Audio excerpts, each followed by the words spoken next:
Many people would sooner die than think. In fact, they do so. Bertrand Russell.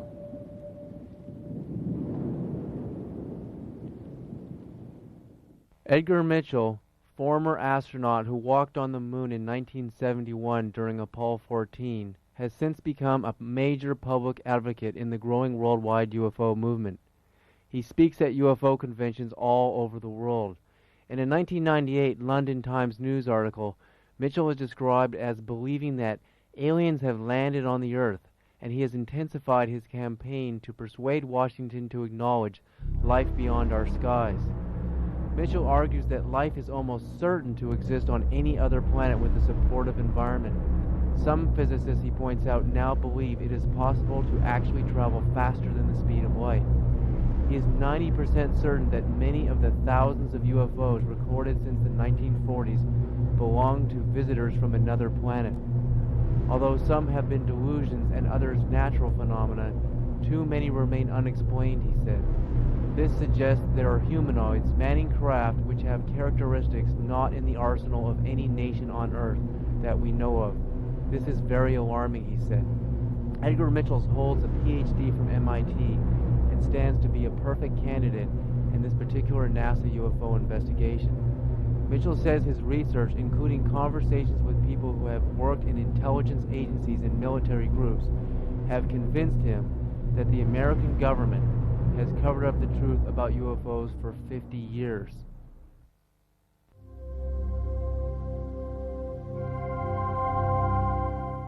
I thought if I sent Edgar Mitchell the tether footage from STS-75 that he could clearly see that we were looking at the largest UFOs ever captured on film. I wrote Apollo 14 astronaut Dr. Edgar Mitchell in October of 1999. On November 24, 1999, Edgar Mitchell wrote me the following letter. David Sereda, yes, I have received your film and reviewed it and the info package you provided. I see utterly nothing about the tether incident that is particularly interesting. If there is more revealing footage, then I will look at it. However, I have looked at many feet of space film and have yet to see only one that has anything worth looking into regarding UFO appearances. Signed, Edgar Mitchell. I could not accept the idea that such a great proponent of UFOs was so adamantly against the suggestion that these giant circles passing behind the tethered satellite were UFOs. He was shrugging off the most astounding piece of video ever witnessed of UFOs in the history of the space program. I couldn't believe it. Dr. Mitchell, who was an MIT PhD, could not even acknowledge that the disks were clearly going behind the 12-mile length of the tether. He couldn't even see that very simple fact. I think just about any moron can tell the difference between when a disk is going behind this piece of wood and when it's going in front of it. That's in front, that is behind. This is not in front, this is behind. And that's exactly how they appear.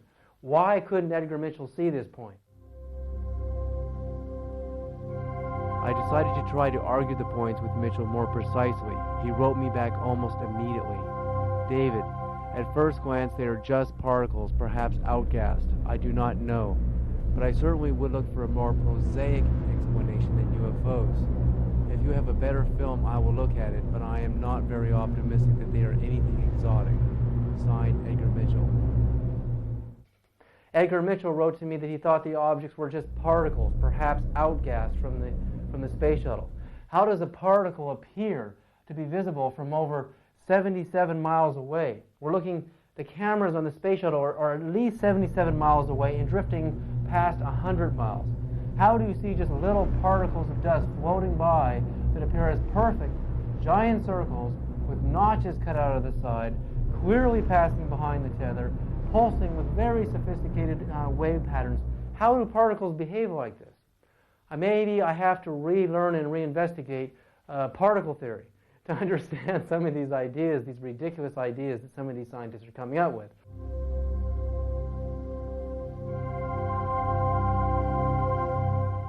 He wrote me back the following letter on December 3rd, 1999. David Sereda, I remain open-minded, but I saw nothing on the tape you sent that had sharply defined edges in the vicinity of or passing behind the tether.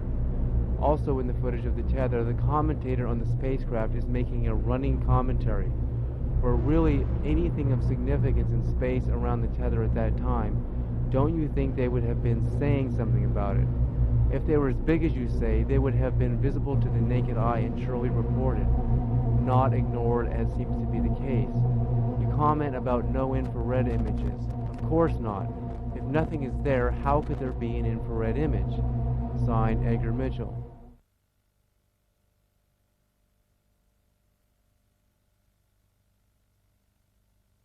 The first point that Dr. Mitchell makes here is that I saw nothing on the tape that had sharply defined edges in the vicinity of or passing behind the tether, reveals that he is ignoring just how defined the edges of these huge disks are and how sharply defined they are as they travel behind the very clear edges of the tether.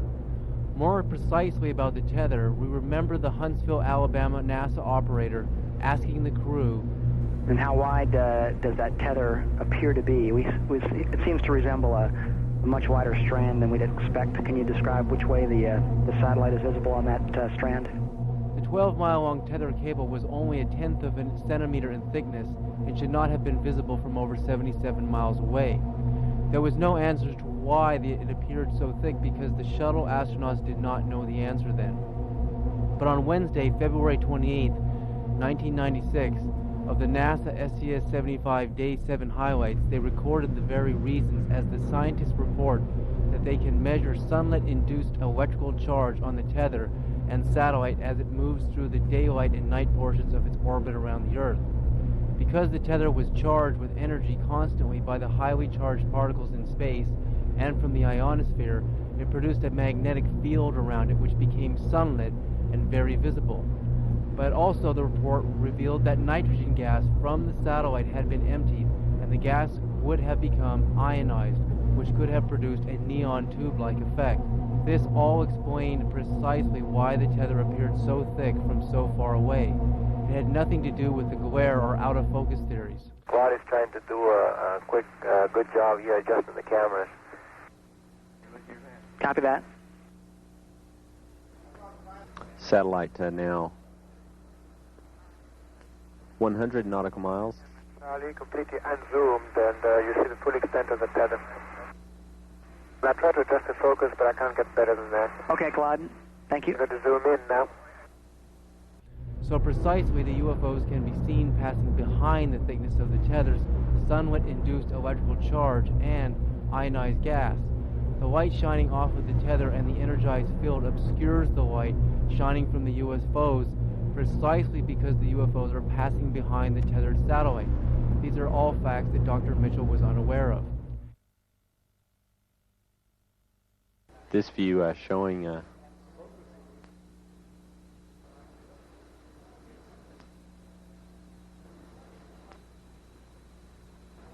the satellite. Dr. Mitchell was obviously not considering the NASA astronauts talking about the UFOs on alternate Department of Defense encrypted radio channels, probably because they did not have them during his own Apollo 14 mission to the moon. During long pauses between words, we might assume that the astronauts and NASA control operators are talking on Department of Defense secure channels encrypted to prevent anyone from tapping into their conversations about classified information, such as unidentified flying objects. When Dr. Mitchell finished by saying, "You comment on no infrared image," of course not. If nothing is there, how could there be an infrared image? Dr. Mitchell was obviously completely unaware of how objects that are vibrating with electromagnetic energy higher in frequency than the human eye can see, such as the near ultraviolet range of light, can actually exist but be undetectable in the visible and infrared ranges of light. Perhaps such observations required advanced ideas in quantum physics that he was not prepared to accept at the time.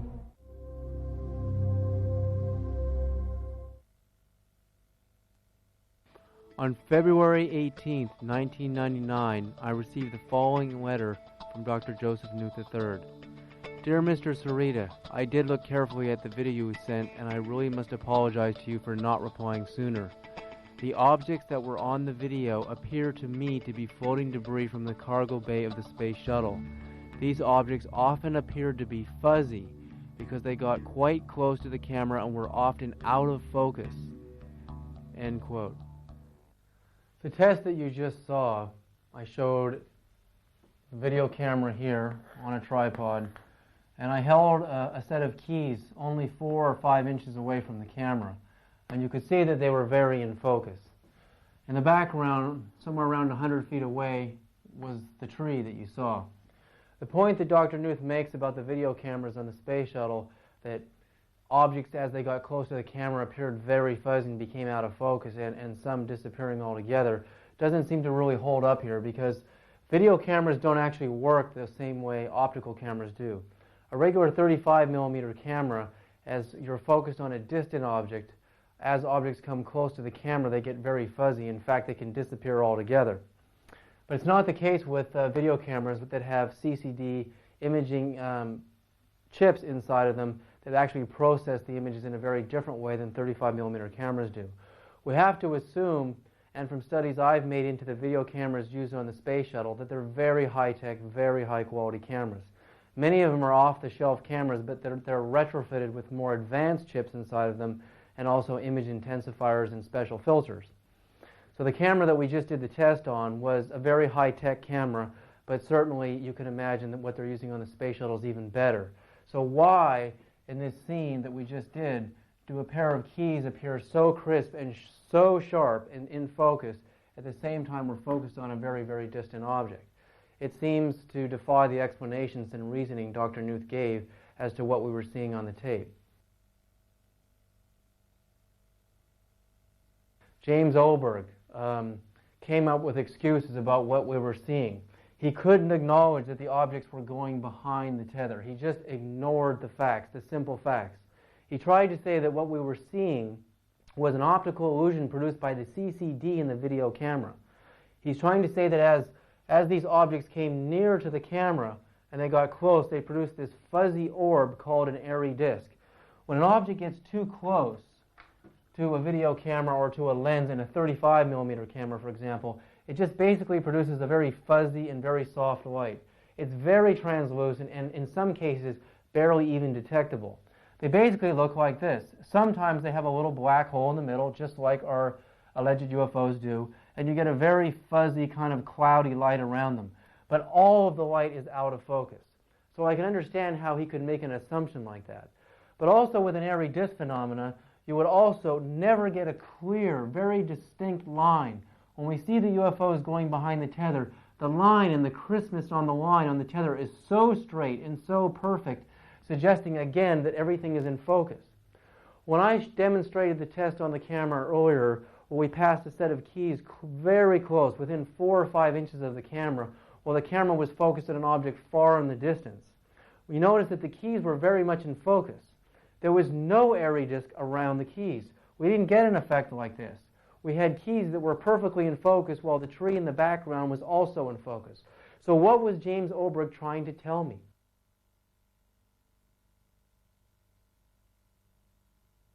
In the year 2000, I did a lot of investigations with different scientists all over the world. I got contacted by an astronomer, actually the head astronomer of the Canberra Observatory in Australia, Claire Williams. She had already seen the tether footage. She had already seen the STS-75 tether footage. She didn't have a very good copy of it, and we got into a furious debate about airy disks. She felt that what we were seeing on the tape in the tether were just airy disks. Airy disks are when you have like a star or a pinpoint light source, and the camera lens goes way out of focus. It produces something very similar to the UFOs that we've seen on the tape. You see a very soft black hole in the middle and a very translucent disk around the pinpoint light source. So what happens is the light becomes so diffused in the lens because it's so out of focus that we get this phenomena called airy disks. And when many people would look at this, they would say, oh, that looks a lot like the UFOs we've seen on the tape. And I understand how Claire Williams came to these conclusions. But there's no way that an airy disk could appear to pass behind. And remember, in the tether incident, we had the tether, which is over 77 to 100 miles away, and we saw the disk going behind it. They were not going in front of it. Once the camera lens is completely out of focus on a light source, all the light is out of focus. So you would have there's no way you would get a sharp line on the tether and then you'd get an airy disk separate from that. And if the two fused together, you would just get a lot of blurry light. When we did the test earlier with the video camera similar to the quality they're using on the space shuttle, in fact the cameras on the space shuttle are much better quality than the camera we did this test on. We held a pair of keys only 4 or 5 inches in front of the camera while the camera was focused on a tree 100 or 200 feet away.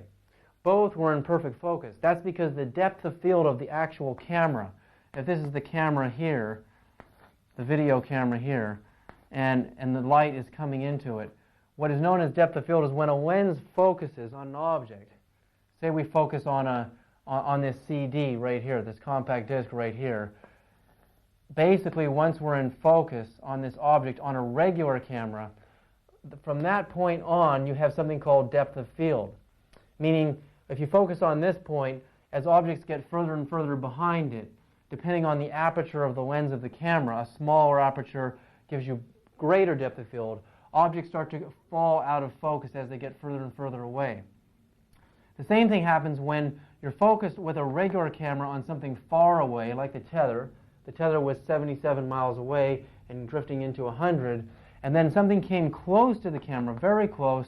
It would actually just appear as a very soft blur of light, which is what an airy disk is. Depending on how bright the object was, you might get a little bit of a brighter disk. But again, these disks, and you'll see some footage of them from the space shuttle of what real airy disks look like, they're very distorted, very, very out of focus. You don't get details when a camera goes that far out of focus. Now, the video camera is very different than a normal camera. The video camera doesn't have a film plane. It has sensors called CCDs. The CCDs in modern video cameras, such as those used on the space shuttle in the 1990s, are very similar to the cameras that we did the test on, with the pair of keys and the tree in the background. With CCDs, as objects come close to the lens, while the camera is focused on a distant object, you get phenomenal depth of field, meaning the object coming close to the camera, in this case the keys were only 4 inches away from the camera, were perfectly in focus. At the same time, the tree was also in focus. So you could not possibly get an airy disk with a camera like this. You would have to turn all of the camera's light out of focus to get an airy disk. And in this case, we know the tether was in focus, and therefore anything coming near the camera should produce a very crisp image. So Clara Williams' theory in regards to airy disks didn't make sense to me. Across the Atlantic Ocean over Africa. The image we are seeing now shows what are true airy disks. This happens because the light reflecting off of a number of very bright objects is totally out of focus. The shuttle's cameras here are way out of focus, so we notice that we cannot make any distinctions about what we are seeing with clear features. But if we watch very closely, we can see that the space shuttle's video camera is going further and further out of focus very quickly, precisely as a large, brightly glowing object, which is pulsing, traveling on a 45-degree plane from left to top right and out of frame. Could the camera operator have intentionally moved the camera out of focus to avoid capturing this unidentified flying object as it flew by at close range to the shuttle during a live NASA broadcast? We can barely identify this amazing object so similar to the disc-shaped UFOs seen during the tether incident. In the test demonstrated, the only case this can happen using the shuttle's video cameras is when the camera lens is put far out of focus. When the video camera lens is in focus on a distant object, such as the tethered satellite 77 to 100 miles away, objects coming near the camera lens do not go out of focus. Therefore, they simply cannot produce airy disks.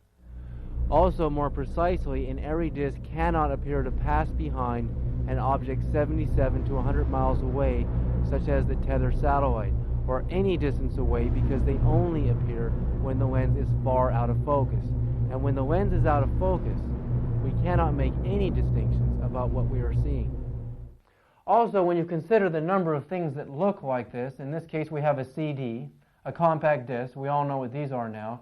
They look very similar, but they're not the same thing. A tire also has a hole in the middle, and it's wheel-shaped. UFOs are classically disc-shaped. This is what they normally look like. So because things look similar, we can't make the mistake of assuming that they're all the same thing because they look like they're the same thing. So anyway, in this debate, Claire Williams absolutely would not concede that what we were seeing were UFOs. But she did admit to me that she's mystified by this subject because she herself has actually seen UFOs.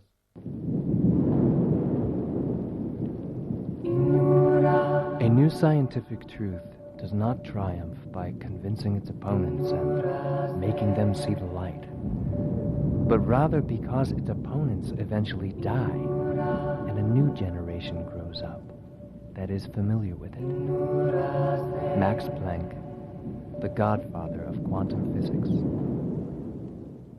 Why was this investigation on NASA UFOs moving into quantum physics? Because without some basic understanding of magnetism, gravity, and light integrated into quantum ideas, the next observations about the UFOs would be impossible to comprehend. We were about to study phenomena that only quantum physics could explain. On the night of January the 10th, 2000, a giant new theory in quantum physics exploded into my mind with crystal clarity. The theory would prove that gravity is gradient in frequencies that eventually, at higher frequencies, would go far beyond light speed, and that those higher frequencies of gravity would conquer the vast diameter of our own galaxy, 100,000 light years, in 1 second and then in 0 time. Eventually, the theory would show how the highest frequencies of gravity could conquer the distance of the entire universe in 0 time. Thus, gravity at this highest frequency would be the only force that is truly beyond space and time.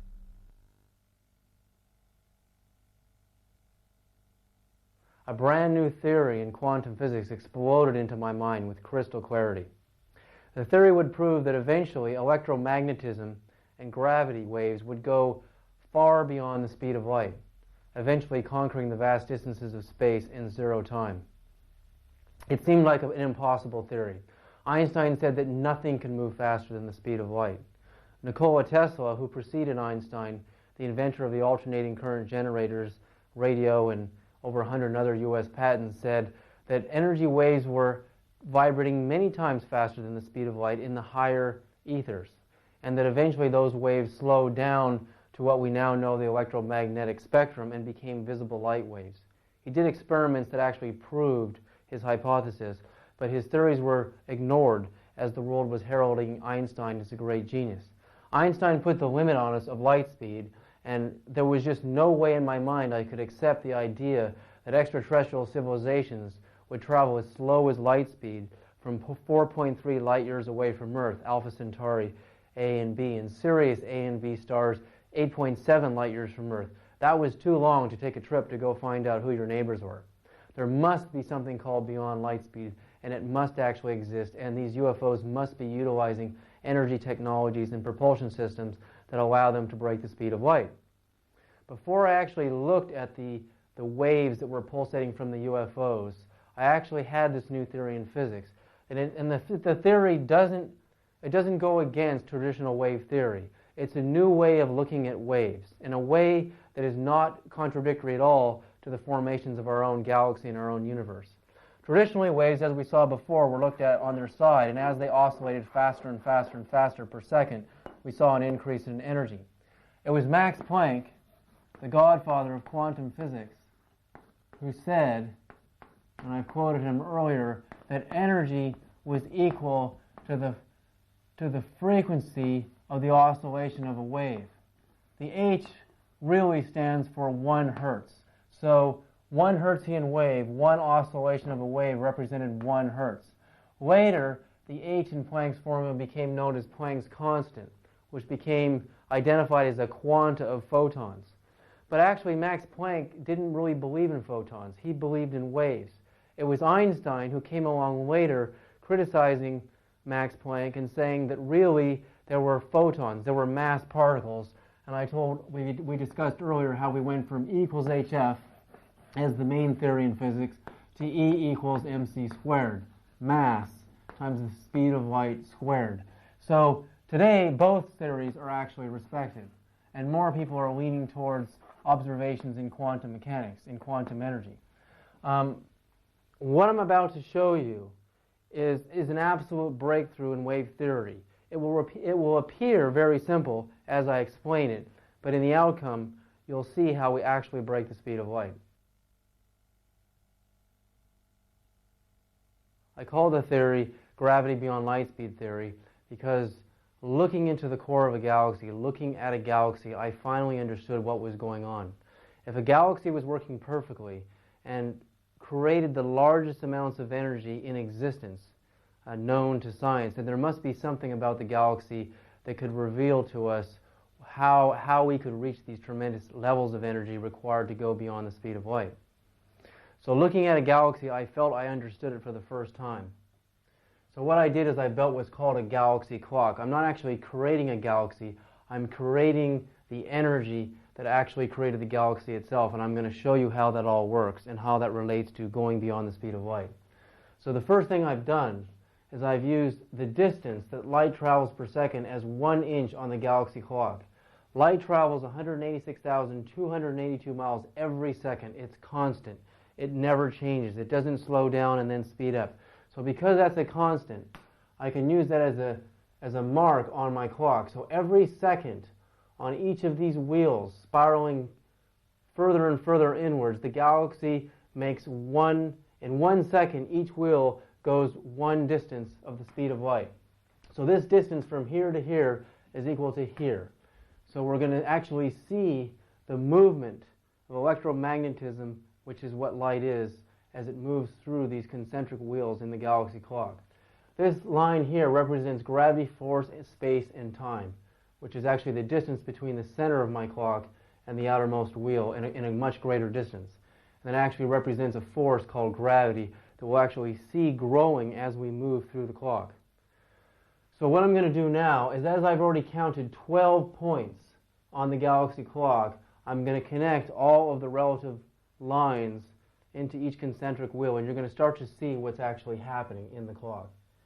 We're going to see that second number 1, this happened. We went from this line to this line. We don't really see much change yet. In the second, connecting each line, we can start to see a little bit of a curvature happening in the second line. And the third second, we can see the clock is starting to curve. Space and time is actually starting to curve. The oscillations per second are starting to increase as we move closer to the center of the clock, as we move through time. The 4th second, we can really see things starting to change now. The 5th second,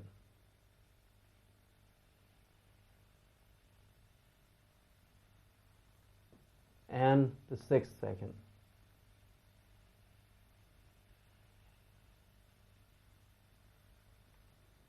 So far, in 6 seconds on the galaxy clock, we've made a half an oscillation in the innermost wheel, and we've made a very insignificant amount of oscillations in the outermost wheel.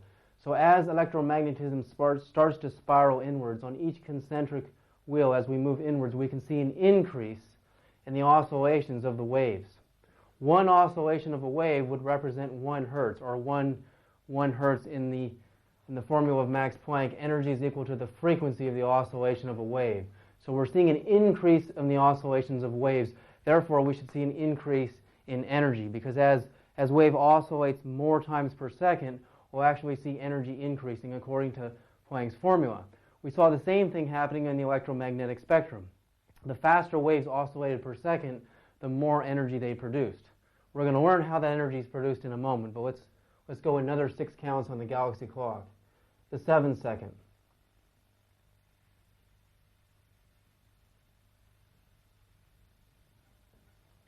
The 8th second.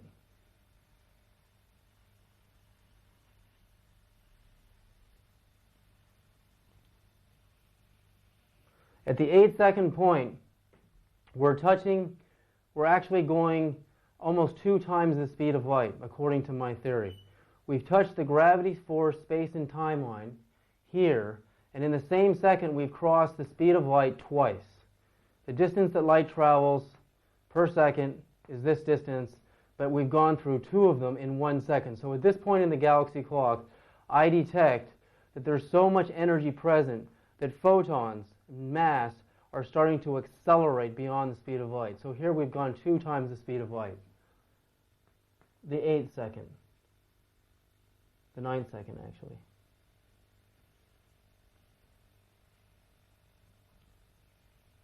Here we've touched the wheel, and we've gone just a little bit past 2 times the speed of light. The 10th second.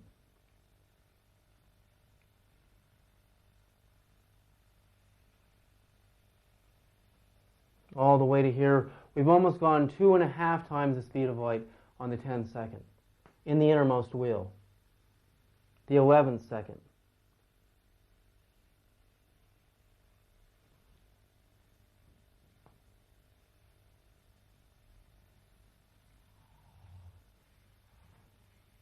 Three times the speed of light in the innermost wheel. And the 12th second.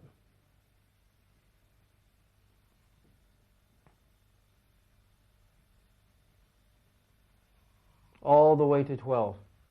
So at this point, we can start to see the formation and the beginning of what looks like, at the 12 count position here, the spiral arm of a galaxy.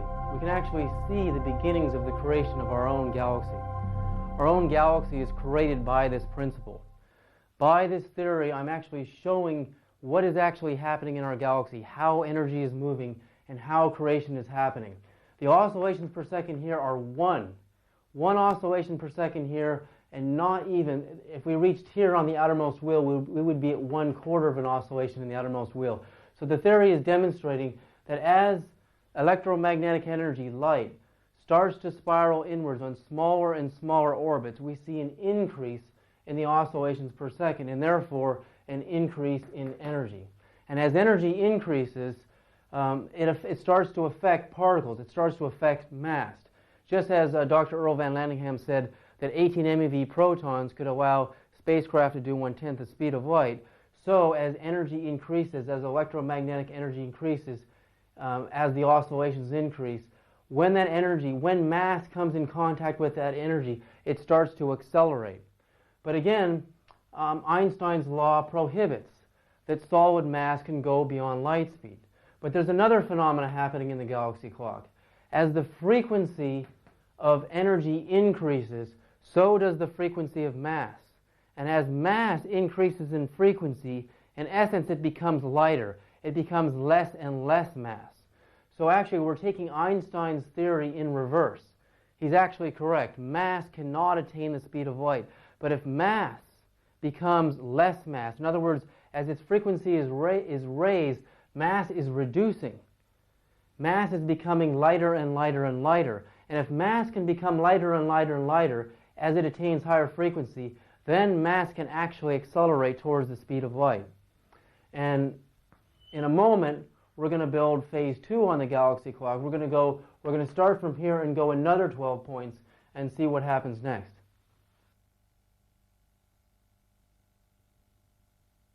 So now we're going to look at phase 2 of the galaxy clock. We're going to see an even further increase in the oscillation of waves as we evolve in this clock. So we last left off at the 12 count position, and we had already broke the speed of light. The frequency of electromagnetism, or gravity, the gravity force space and time line, broke the speed of light. I never changed the speed of light on the electromagnetism moving in these spirals as we moved in. On each wheel, the speed of light remained a constant. We never changed the speed of light there. What started to happen is the power and the frequency of gravity, of electromagnetism represented by this line, started to get so powerful that as we got near the center of the clock and we got to the 12 count position, that force became so powerful and there was so much energy in it that it started to affect mass. And mass, therefore, as it came in contact with these greater charges of energy, started to accelerate. So now we're going to go another 12 counts up to 24 and see what happens. I've already drawn the first line, the 13 line, and we can see what's happening there. And it takes us all the way to this point. So our wave is growing, and it's also curving more. So the 14th second. connecting all the lines at the 14th count on the galaxy clock. We come to the 14th count right here. The 15th second.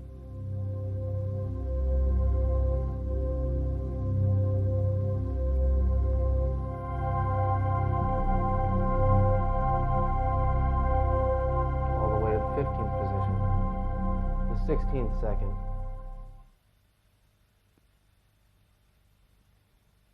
Connecting each point on the galaxy clock on each wheel at the 16 count position. We're starting to see what's happening. The 17th count.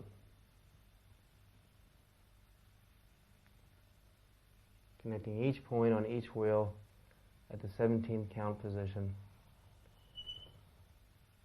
We come to here. The 18th count.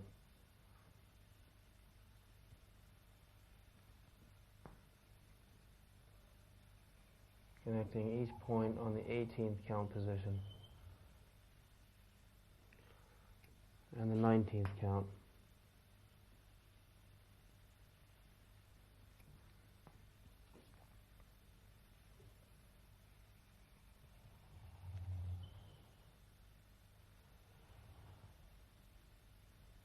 At this point here, we're at least 6 times the speed of light, because in the same second, while electromagnetism is following the speed of light on the waves, the electromagnetic or gravity force space and time line in the same second is jumping from this point all the way to here. And that represents 1, 2, 3, 4, 5, 6 times the speed of light. So it's incredible what's starting to happen here. We're starting to see the acceleration of mass going far beyond the speed of light. And one of the things that happens as photons, as any mass in this high-frequency wave state starts to accelerate past the point of light, we're starting to see what's going to happen and what is representative of a black hole in the center of our galaxy. I'll explain that in a minute as we finish the clock. The 20th second.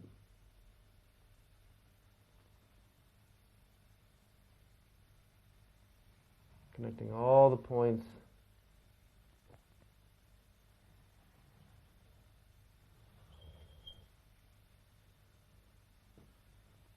The 21st second.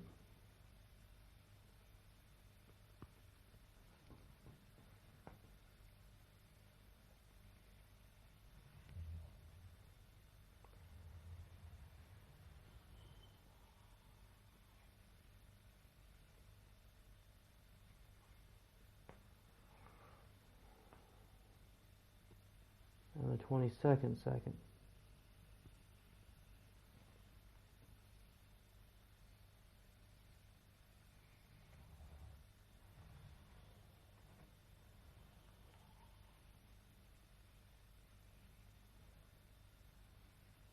And the 23rd second. We're coming down to the last seconds on the clock. And the 24th.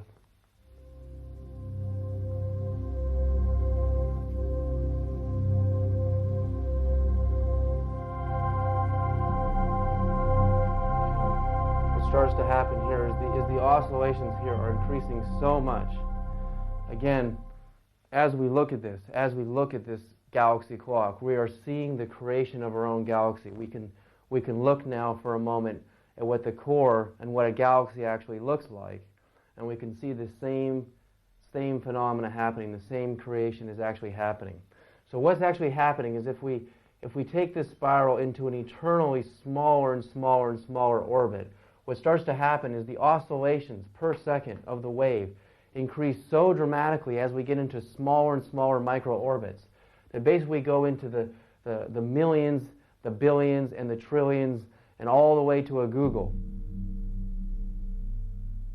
A number that is so high that as the oscillations get smaller and smaller and smaller, there's actually no end to how small we can go, because we can go into the micro-universe. And as we go into the micro-universe, the oscillations of the wave become so high that the frequency of gravity, the energy in the vortex, the gravity force space and time line is showing us that as it's curving and as it's oscillating faster and faster and faster, that mass, as it comes in contact with this force, starts to accelerate. Photons go from a lower frequency wave state into a higher frequency wave state. For example, in the radio spectrum, as we looked at the electromagnetic spectrum earlier, the lowest part of the EM spectrum that we know, waves are oscillating at around 1,000 times per second. By the time you get into visible or even radio frequency, you're at 1 million times per second. A wave is oscillating 1 million times per second. That means over a distance of 186,282 miles, if we had a wave that long and we coiled it, it would oscillate 1 million times in the frequency of radio. In microwaves, you're oscillating 1 billion times per second. And by the time you get into infrared, you're at 1 trillion times per second. So when we get into the visible light spectrum, we're operating and oscillating at numbers that are so high in frequency.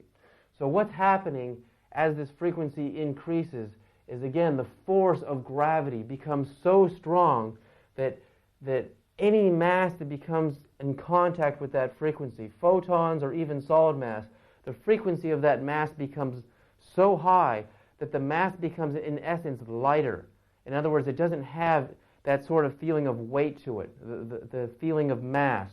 So it starts to accelerate.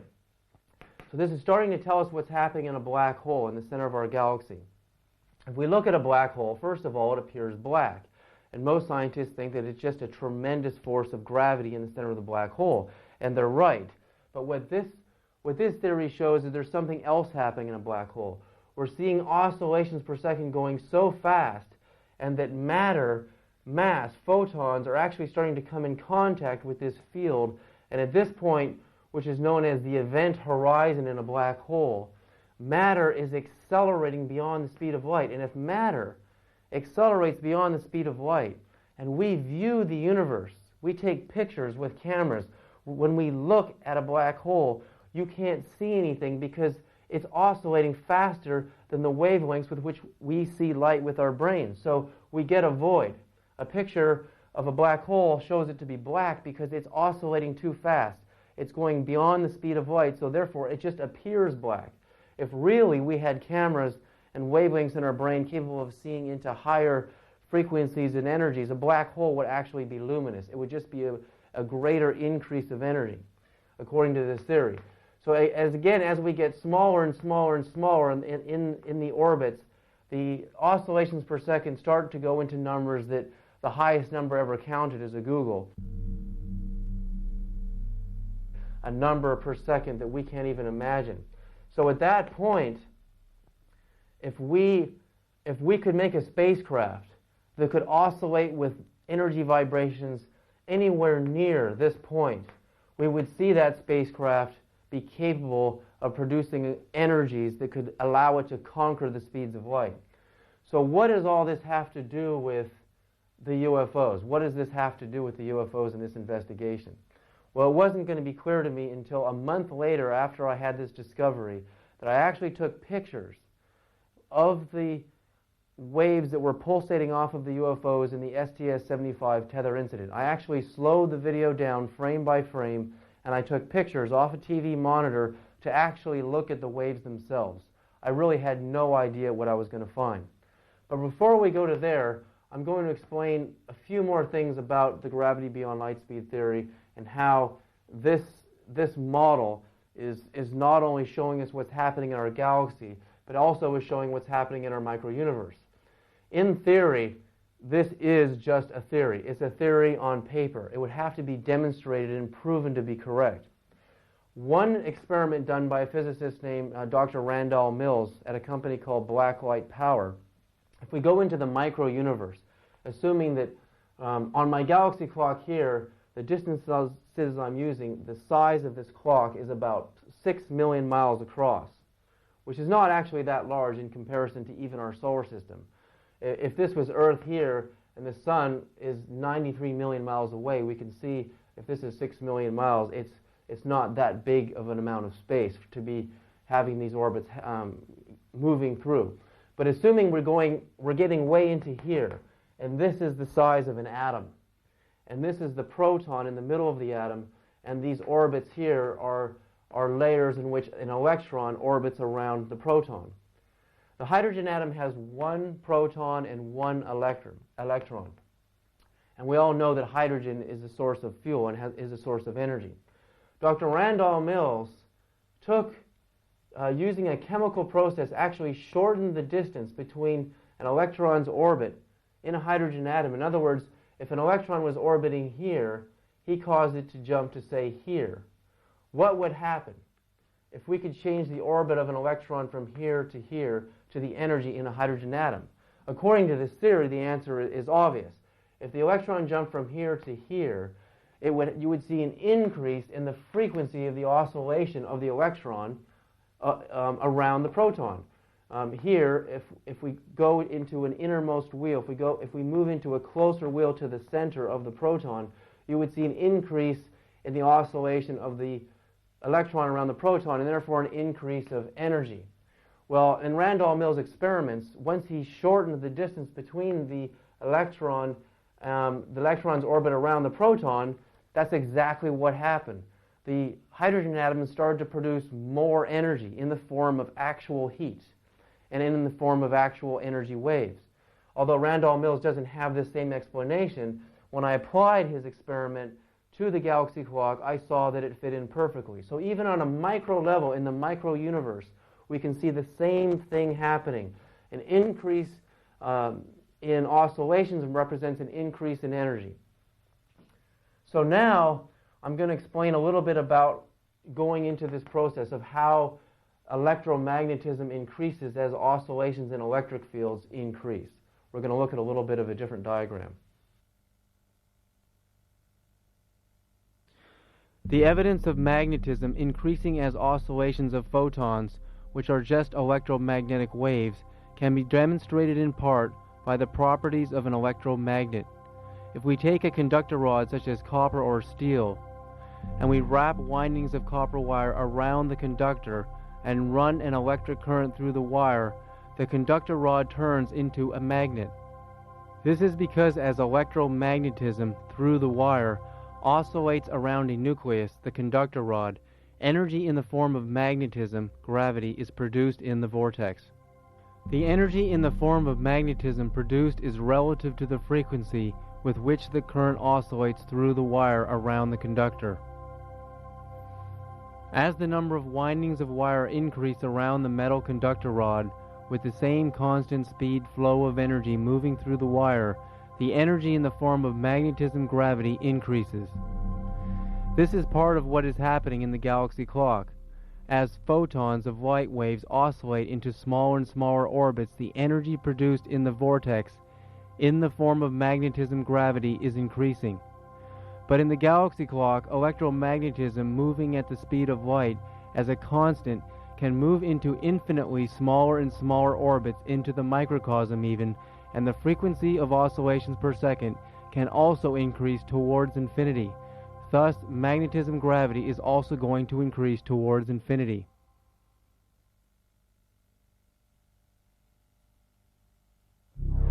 Mesmerized by the amazing pulsing waves from the STS-75 tether incident UFOs, I decided to take a look at the waves frame by frame. I felt they might reveal the propulsion system of these giant UFOs. I once asked Dr. Glenn Seaborg, who shared the Nobel Prize with Macmillan for the discovery of plutonium, former chair of the Atomic Energy Commission under Presidents Kennedy, Johnson, and Nixon, authorizing all of the nuclear weapons testing at the Nevada test site, about anti-gravity generators being developed by alternative energy developers.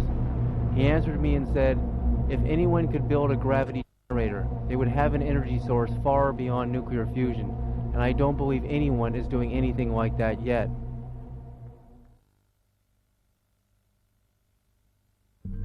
On a huge TV screen with a flawless S-video VCR, and with the help of Steve Okerlund, an amazing zero-point energy scientist, we identified and freeze-framed the first pulse of the UFO as it was passing over the top of the 12-mile-long tether. We were both astounded and in such awe I could barely speak. It was a profound moment in this investigation. We were looking at what appeared to be a gravity wave with a steep spiral radiating from the UFO right out of the Phase 2 galaxy clock. It was the clear signature of a powerful gravity wave that was clearly bending light into the shape of the incredible magnitude of the wave.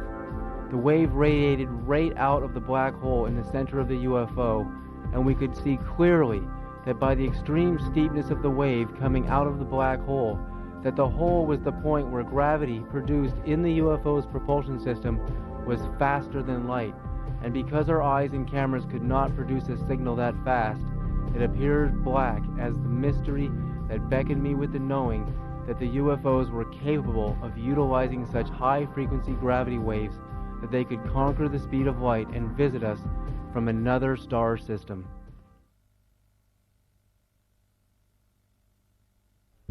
The Phase 2 pulse was equally astounding because it showed an outward pulsing ring, another phenomenon that happened in the galaxy clock when each inner ring completed an oscillation. It produced an outward moving wave, and as all the rings in the galaxy clock completed their oscillations, the wave would radiate out to the periphery of the clock. But this was also telling me that the extremely high-frequency magnetism gravity produced in the center of the UFO's gravity generator was being distributed throughout its mass. There had to be a reason for this, I thought, but was this the UFO's propulsion system? The Phase 3 pulse was showing the ring moving back towards the center as if to see the galaxy clock moving in the opposite direction. Perhaps they alternated their pulses in time forward with time reverse, and there was some reason for doing this. Perhaps this prevented the high-frequency pulsing energy from dissipating and keeping the mass of the UFO in a high-frequency wave state. I really believe that the answer to our future space program was staring at us with a clear signature from a most profoundly advanced extraterrestrial civilization. But who were they? The answer would take more time.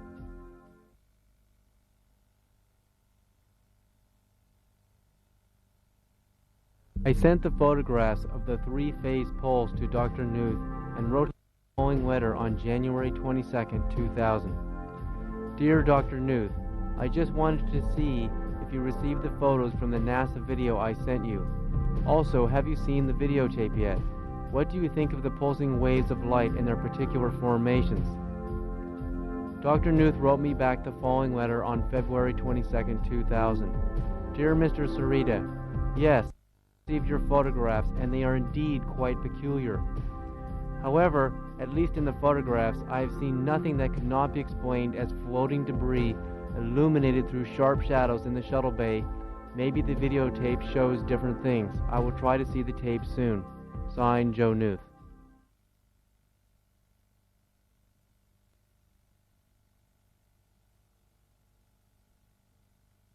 In the year 2000, I read on the cover of an old issue of Discover magazine from August of 1998, was Einstein wrong?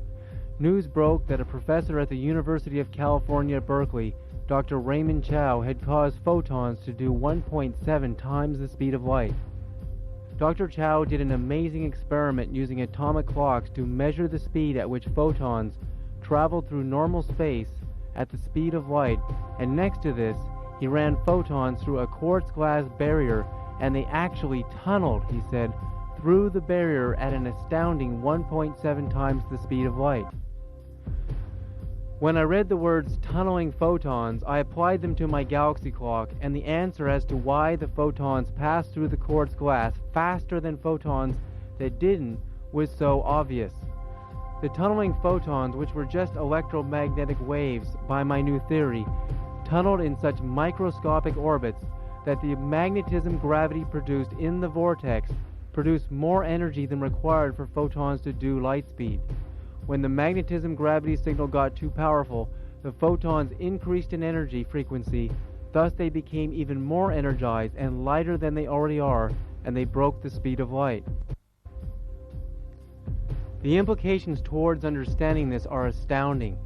Because the energy required for photons to move at the speed of light is a fixed number, and we can now see in the galaxy clock that gravity is increasing towards infinity, the magnetism gravity will eventually conquer the point where the energy of gravity will be greater than that needed for photons to move at the speed of light.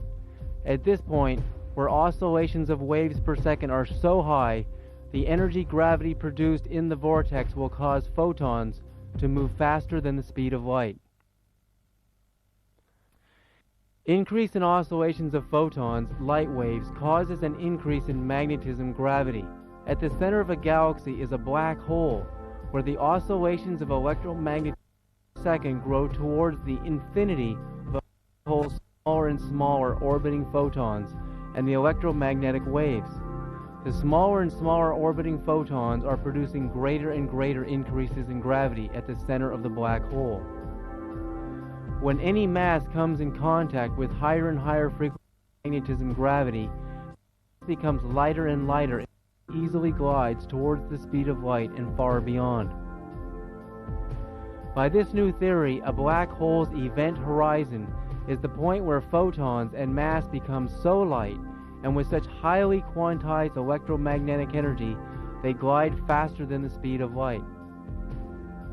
The event horizon merely appears black just because as photons and mass are accelerating beyond light speed and we cannot see anything moving that fast, the signal appears void because we can only see events in what I now call relative light speed time. Canadian scientist John Hutchison is the discoverer of what is now known as the Hutchison effect. I met with him in the year 2001 to learn about his work and to show him the galaxy clock and gravity beyond light speed theory. His work demonstrated the principle perfectly. He was the first scientist to change the frequency of mass from a low 7 to 8 Hertz wave state to a higher frequency. He did this in an amazing experiment where he bombarded a 75-pound cannonball with high-frequency waves produced by Tesla coils, radio waves, and Van de Graaff waves. As the 75-pound ball absorbed the high-frequency magnetic waves, its mass became lighter, and so light that it actually started to levitate. If we can change the frequency of mass into a high-frequency wave state, it can eventually turn into a form so light that the energy required for propulsion for a spacecraft would reduce or become more efficient and allow us to experience less and less inertia, therefore experience less g-force in spaceflight. If mass could become so light that it became as light as a photon, mass or spacecraft could attain the speed of light with very little energy in the form of actual propulsion.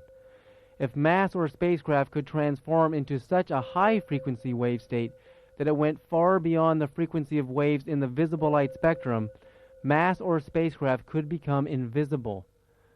Higher yet, mass or spacecraft could break the speed of light.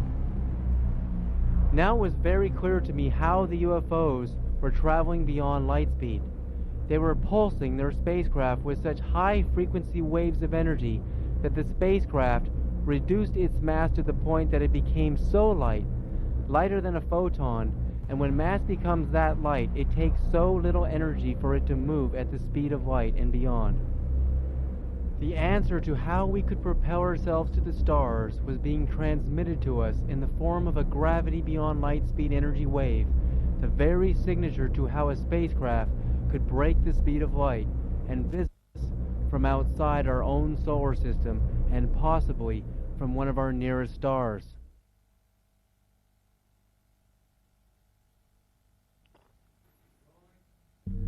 In 1996, just after the STS-75 tethering, NASA opened the Breakthrough Propulsion Physics Lab, a new project at NASA designed to look at advanced concepts in space energy and propulsion, even beyond light speed theories. Was it a coincidence? In 1998, Dr. Franklin Chang Diaz, an American physicist who heads the NASA Advanced Space Propulsion Lab near Houston, Texas, an astronaut on board the space shuttle STS-75 Tether Incident mission, suddenly developed a new type of propulsion rocket drive system for NASA. Dr. Franklin Chang Diaz had invented a revolutionary type of rocket engine that utilizes high-energy, pulsed electromagnetic waves called the Variable Specific Impulse Magnetoplasma Rocket. The key words were pulsed and electromagnetic waves. Did Dr. Franklin Chang Diaz see something on STS-75, the same UFOs we are seeing on the video today? Was he trying to reverse engineer the kind of physics that he thought he was seeing radiating from the UFOs?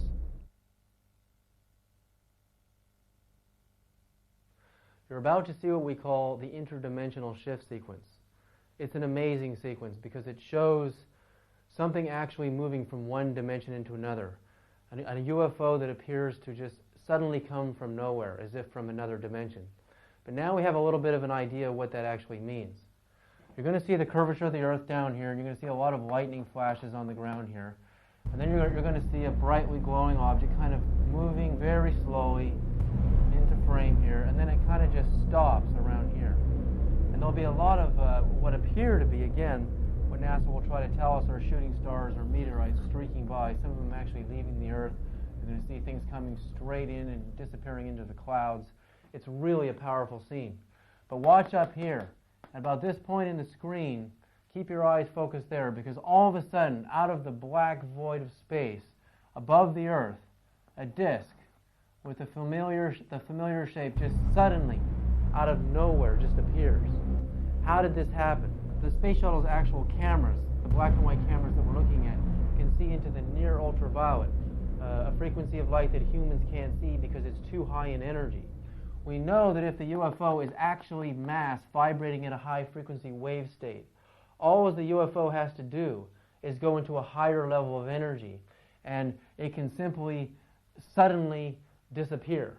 But in reverse, if the UFO were actually already in a higher frequency than the cameras could detect, somewhere up in the far ultraviolet or the X-ray or gamma ray spectrum, all it has to do is slow its energy down to that equal to the energy levels of the near ultraviolet or the visible light, and suddenly the UFO would appear. I remember in 1968 when I saw the first and only daylight UFO I'd ever seen. For over half an hour I watched with hundreds of people in amazement in Berkeley, California in 1968, looking up into the sky, and we watched this disk, this incredibly visible metallic disk, just hover there, and all of a sudden blinking out and disappearing in a matter of a second. It didn't accelerate and go somewhere else, it actually just disappeared. So essentially the UFO I saw in 1968 did the same thing, but in reverse of what you're seeing here. This UFO is doing the opposite. It's slowing down in energy and suddenly just appears in our dimension, and all of a sudden it just kind of drifts by, and you'll see a lot of other exciting things in this part of the video.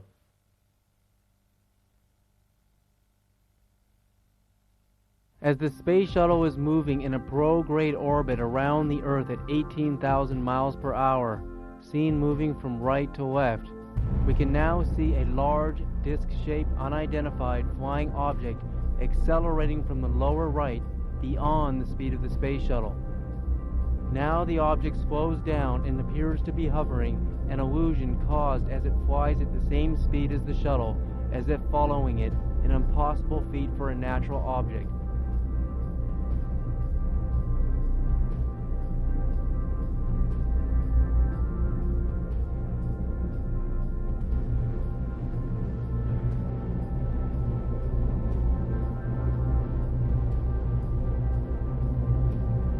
We see lightning flashes down on the ground and objects moving in all sorts of different directions down below. And now an object streaks by at amazing speed, far faster than the speed of any meteorite or shooting star or known manned spacecraft.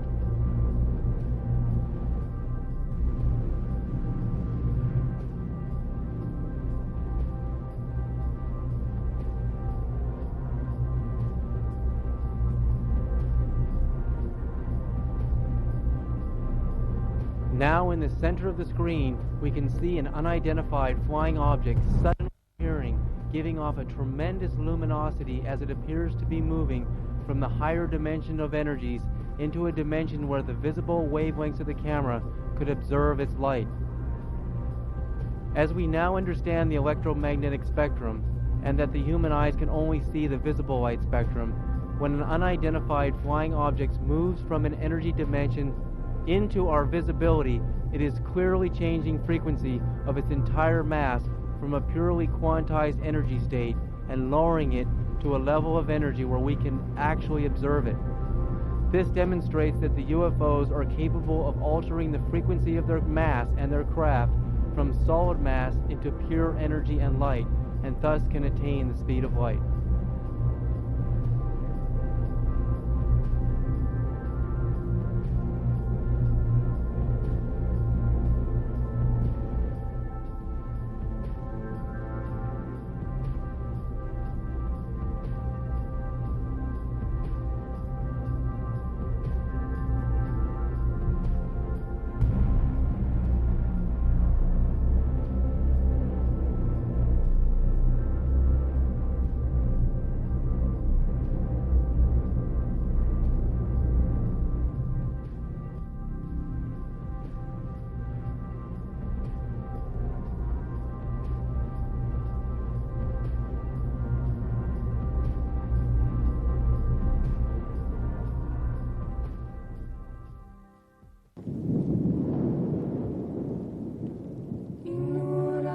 It is dangerous to be right when the government is wrong.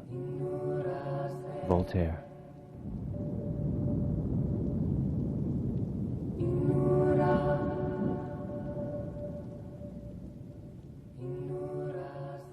The ancient megalithic ruin Stonehenge, believed to be constructed by the ancient Druids in approximately 2900 BC, embraces the midsummer sunrise and beckons the stars above on Salisbury Plain, near Wiltshire in southern England.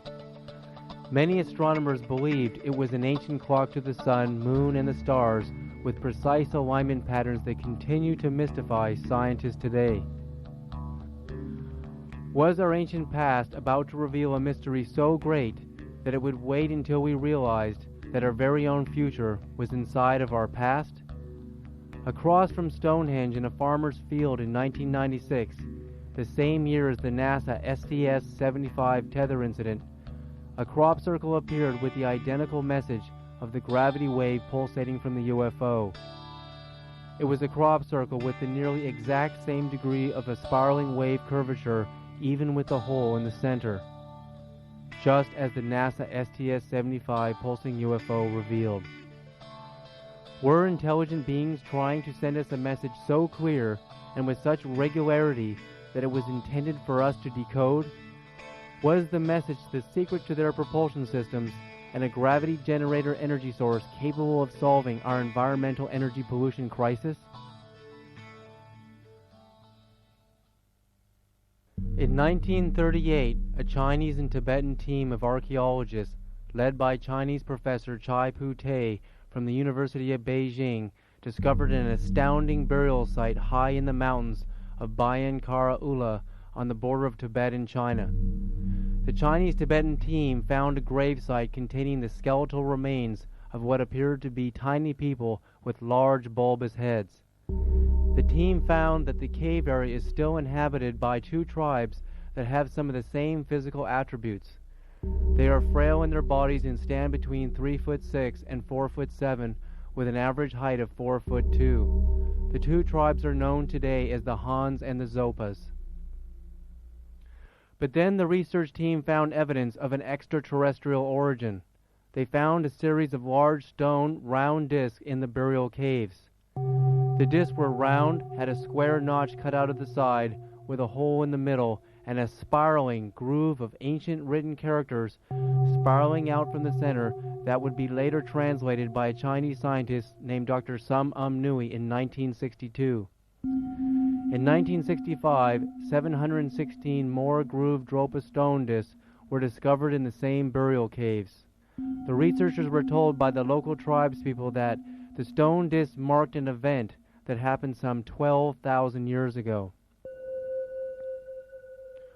When we compare this amazing NASA UFO photo to the Dropa stone discs, we can see an astounding perfect match. We can see a disc-shaped UFO, a black hole in the center, the square notch cut out of the side, and a spiraling wave radiating out from the center of the disc to the rim, all identical to the 12,000-year-old Dropa stones. Could this be the very signature, that an ancient civilization wanted us to see? Could these ancient peoples of China and Tibet have recorded an event 12,000 years ago describing UFOs right down to a magnetic, pulsing wave of energy? In the early 1960s, Professor Tsum Nui broke the code of the characters written in the tiny writing of the spiraling groove of the Dropa stone. Eventually, the translation of the disc was published. The translation revealed that some 12,000 years ago, a spacecraft from another planet had crash-landed in the local mountains.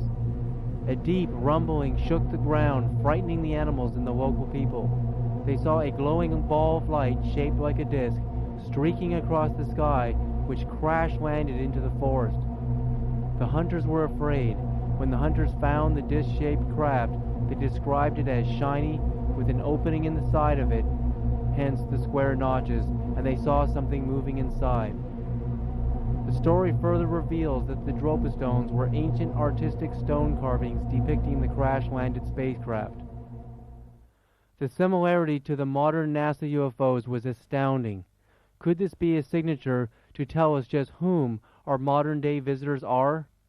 Carved on the wall of the caves was a drawing that showed a pictograph of the rising sun, the moon, unidentifiable stars, and the earth, all joined together by lines of pea-sized dots, possibly indicating the origin of the star people who had crash-landed on the earth 12,000 years ago. But what if the dots could tell us what star system the aliens came from? In 1947, after viewing a Dropa stone disk, English scientist Dr. Carl Robin Evans learned that the Zopa tribe's language. He later learned from Lurgan Law, the religious guardian of the Zopa people, the history of the Zopa people's origins. He was told that they originally came to Earth from a planet in the star system of Sirius about 20,000 years ago. Now, if we could assume that the NASA UFOs, by their amazing identical signature to the Dropa stones, the disc shape, the black hole in the center, and the spiraling groove, the square notch cut out of the side, were from the very same place, the star system of Sirius, we might know just whom our modern-day visitors are. Could beings from Sirius be visiting Earth today? The Zopa religious leader told Dr. Carl Robin Evans that there was a periodicity to their Sirian ancestors' visits to Earth. From different sources we have 10,000 BC from Dr. Tsum Nui to 18,000 BC to the year 1014 AD. Considering the periodicity to the Sirian visits to Earth, could NASA astronauts and Earth have been visited by the same beings back in 1996? The similarities are too astounding to ignore, and they will get even deeper as the star Sirius shines 8.7 light years away from Earth. I would then be led to read Robert Temple, a British astronomer's book, The Sirius Mystery.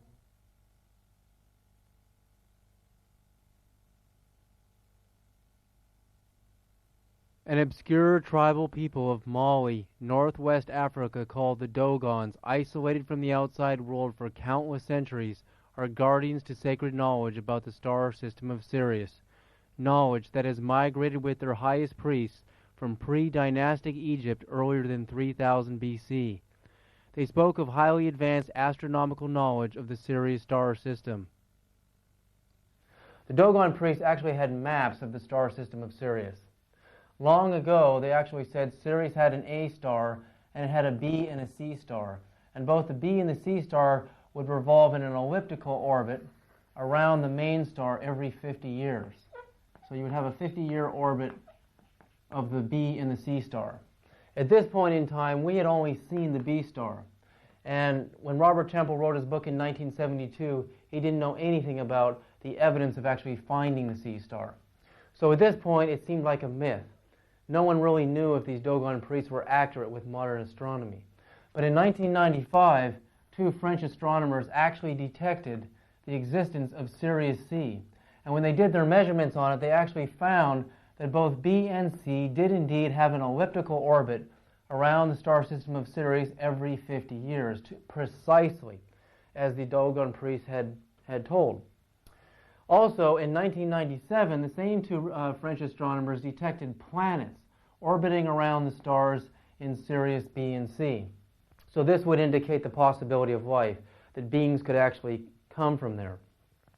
So if the Dogons were accurate about all this other information, and it wasn't just some sort of ancient myth, then perhaps they were even accurate about what they also knew about the very beings who came from the star system Sirius. The African Dogon tribe's priests prophesied the return of the Syrian gods and goddesses to Earth, whom they call the Nomos. They say the return of the Nomos will be called the Day of the Fish, as the Syrians were known as aquatic beings, half fish and half human. If we see this African Dogon priest drawing of what ancestral knowledge says the ancient Nomos looked like, we can see the image of a spacecraft attached to a large fishtail, an image that beckons us with the profound symbology used by ancient peoples to describe the amphibious quality of these ancient beings from planets in the Sirius star system. Now, if we assume that these Syrian Nomo gods and goddesses were amphibious and had to travel all the way from Sirius, 8.7 light-years away from Earth, they would need water to encapsulate their bodies in while they were in deep space transit. Now, the mystery is unfolding. Robert Temple wrote in his book, The Sirius Mystery, published in 1976, we should not forget that if aquatic amphibious beings are making an interstellar voyage, they will need fresh water in their ship in considerable quantities. As this investigation began with NASA scientist Dr. Louis A. Frank's detection of water balls, the connection to Sirius was pointing towards water once again. Dr. Frank really believes these are balls of water, water balls, the size of small houses entering our Earth at a rate of 10 to 20 million impacts a year. But remember the problem that Dr. Knuth came up with. Because the water balls, there were so many of them entering our Earth's atmosphere, so many, he detected that no satellite has a chance of surviving days, let alone years, if these were actually meteors. In fact, the space shuttle, he felt should actually be struck by one of these objects.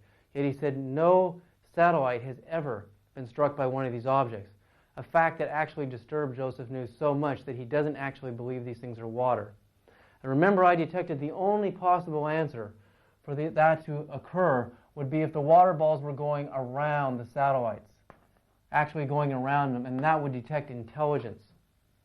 The ancient Dogon priests actually described the Syrians traveling in watery-like spacecraft from the star system Sirius to kind of encapsulate these half-fish, half-human gods in their transit from this star system 8.7 light-years away. Watery spacecraft, watery balls. And when we take that all the way back to Dr. Frank's discovery at NASA of water balls, these incredible water balls, so many of them, it seemed to come together. There was an amazing coincidence that I couldn't ignore. There was a distinct possibility that these water balls were actually Syrians in transit to Earth. Or even another possibility, because they were gods of water, they would be masters of water. And perhaps some of these water balls were actually their craft, but others may have actually literally been balls of water being dropped on our Earth to help heal our ozone layer. Because as I explained earlier, water eventually breaks down into hydrogen and oxygen under intense solar radiation, and therefore with the oxygen would eventually transmutate into O3, which is ozone. So could ancient Syrian gods be actually helping us heal our ozone layer?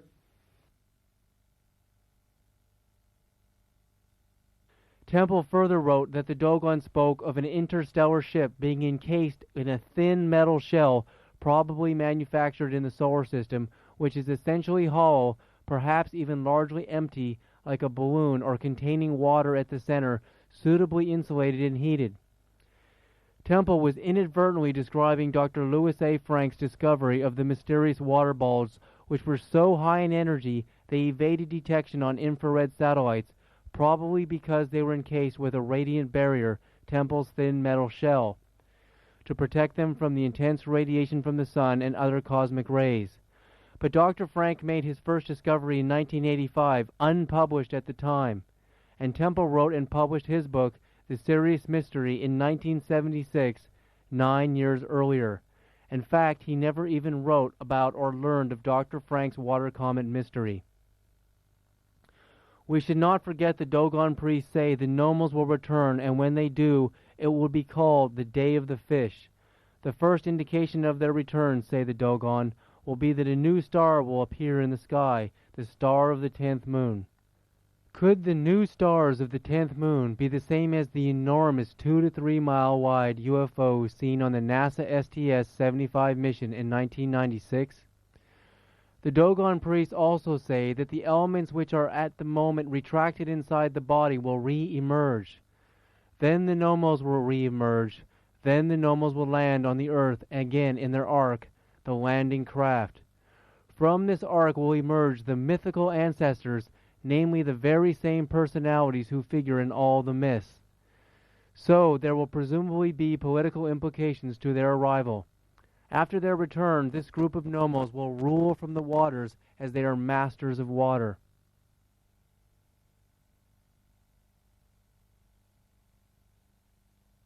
"7,000 years ago in Babylonian mythology, there was a god named A, later called Oanes by the Greeks, who suddenly emerged from the ocean.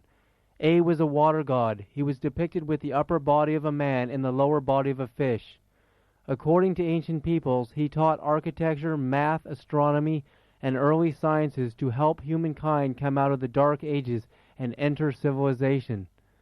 Oanes' fish-tailed feminine counterpart, the moon goddess Atargates, was the earliest mermaid deity. She was the predecessor of the Greek love goddess Aphrodite, and water was their primordial element.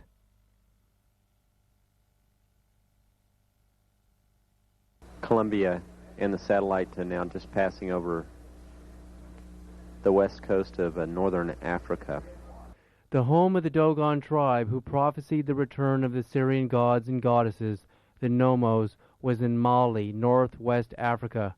Was it a coincidence that the shuttle was passing directly over northwest Africa, their precise location during the astounding incident when the tethered satellite was swarmed by UFOs with the signature of the star system of Sirius written all over them? But as the Dogon priests were keepers of this ancient knowledge from pre-dynastic Egypt around 3000 BC, and the shuttle would be passing directly over Egypt within a few moments, it appeared as yet another coincidence beyond reason. We had to look at what the Egyptians knew about the star system of Sirius.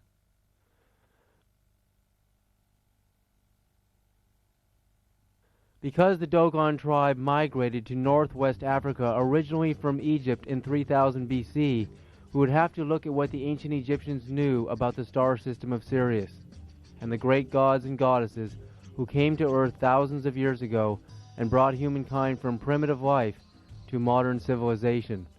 Because today we may have an indication that they have returned, perhaps to bring us to yet a higher level of civilization. In Robert Temple's book, The Sirius Mystery, we learn of the Syrian water god connection to ancient Egypt from the ancient Greek father of history, Herodotus, who studied in Egypt during his life in the 5th century BC. Herodotus details an amazing connection to Sirius and water when he recounts how the ancient Egyptians channeled large amounts of water through canals from the Nile River, called Siris in ancient times, to the many sacred temples, sites, and the pyramids themselves. The ancient kings had their own burial chambers filled with water to emulate their gods and goddesses' likeness to water. Even Khephren pyramid had a passage bringing water in from the Nile, which encircled it like an island, in which the ancients said the great Cheops lies, symbolizing the ancient god of Egypt as an amphibian.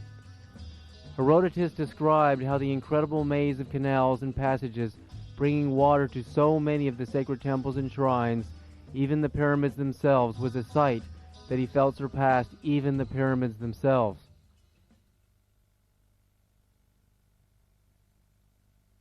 The great Egyptian goddess Isis, the wife of the chief of the Egyptian god Osiris, symbolized as the all-seeing eye, was herself also symbolized as an all-seeing eye with a throne. Osiris was said by one of Aristotle's companions who visited Egypt, heard of an ancient myth that Osiris could not walk because his legs were grown together. Does this tell us once again that he too was an amphibian from the star system of Sirius?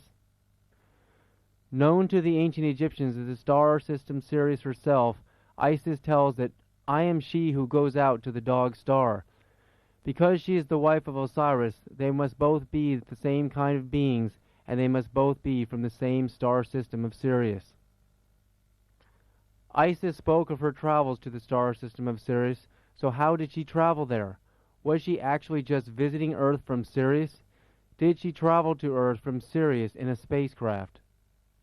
Being a goddess of water, would she travel between Earth and Sirius in a watery spacecraft, just as the Dogons told? Both the Dogon and Isis called Sirius the dog star and symbolized it as a dog. But why? Perhaps it was because the great Egyptian god Anubis, symbolized as a half-man, half-dog god, was said to be the god of the star system Sirius by the ancient Egyptians. Anubis was also known as the god of the dead, who would guide the pharaohs and the spiritually adept of ancient Egypt upon their death in a celestial boat to their heavens in the star system of Sirius. The mystery as to what caused the water erosion around the Sphinx has baffled archaeologists since its discovery. The water erosion markings were much too high on the Sphinx to suggest that the Nile River had ever flooded that high. But Herodotus accounts of channeling water to fill small lakes that encompass the shrines of their Syrian gods and goddesses. Could the ancient Egyptians have built these giant water receptacles to make a place to stay for their half-human, half-amphibian gods and goddesses as they would visit them from the star system of Sirius? The mystery of the Sphinx revealed itself to Robert Temple as a half-dog, half-human, instead of the half-human, half-lion pervading theory. Temple argues that the body of the Sphinx is too long in its torso to be a body of a lion, as lions have rather short torsos, whereas dogs have very long ones. So Temple felt that the body of the Sphinx was a dog, as an emulation of the Syrian god Anubis, symbolizing what the Dogon tribe called the dog star Sirius. But once again, Temple extracts from the Greek historian Herodotus that the body of the Sphinx was originally lying in a man-made lake surrounded by water, explaining the mystery as to why the Sphinx was so eroded by water at such a high level. This also demonstrated that Anubis was a god of the waters. As the great gods of Sirius living in Egypt were masters of water and presumably knew how to manipulate the waters, could they send and direct balls of water from deep space and bring rain in large quantities and transform the arid deserts into a thriving oasis with rich agriculture? It was written that Egypt in ancient times had a rich and thriving agriculture. Could these ancient masters of water have turned a desert into an oasis because they had such power over the waters? We are reminded of the many great miracles of mastery over water. When Moses had God part the Red Sea, when God caused the great flood in the time of Noah and warned him of the flood well in advance of its arrival. Could this be because Noah's God had mastery over water and he knew the flood was coming because God just had to send huge amounts of water in from deep space and have it rain down on the earth for 40 days and 40 nights? We are also reminded of the many miracles of Jesus Christ, where he walked on the water and turned the sea into wine, and he commanded the sea to a calm when his disciples feared that the severest ocean storm would claim their lives, once again showing mastery over water. Robert Temple also wrote in his book, The Sirius Mystery, that the Dogons actually believed that Jesus too was in Nomo from the star system of Sirius, and therefore a god who had mastery over the waters.